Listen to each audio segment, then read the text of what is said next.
അപ്പോഴേ ഇതാണ് കേട്ടോ നമ്മുടെ ഹെവനിലേക്ക് വന്നിട്ടുള്ള പുതിയ കുഞ്ഞിനെ ഒരു 4 ദിവസം മുന്നേ ഒരു വണ്ടി തട്ടിയതാണ്. വണ്ടി തട്ടിയ ആൾ നിർത്താതെ പോവുകയും ചെയ്തു.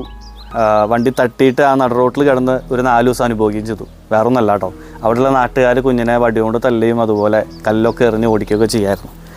എനിക്ക് ഇന്നലെയാണ് ഇൻഫർമേഷൻ കിട്ടിയത്. ഇന്നലെ ഒരു ഒറ്റ നൈറ്റ് ഒന്ന് ഹോൾഡ് ചെയ്യാൻ പറഞ്ഞു.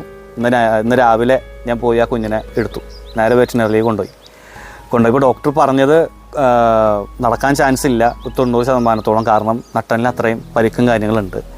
അപ്പോൾ ആൻറ്റിബയോട്ടിക്സും കാര്യം നമുക്ക് സ്റ്റാർട്ട് ചെയ്യാം. എന്തായാലും നമുക്ക് മാക്സിമം നമുക്ക് നോക്കാം എന്നാണ് പറഞ്ഞത്. എന്തായാലും ഞാനും എൻ്റെ ഭാഗത്തുനിന്ന് മാക്സിമം നോക്കുന്നുണ്ട് ഈ കുഞ്ഞിനെ നടത്തിക്കാനായിട്ട്. അപ്പോൾ നമ്മളെ ബാക്കിയുള്ള പിള്ളേരെയും കൂടെ പ്രാർത്ഥനയിൽ ഓർക്കണ പോലെ ഈ കുഞ്ഞിനെയും കൂടെ എല്ലാവരും ഓർക്കണം കേട്ടോ.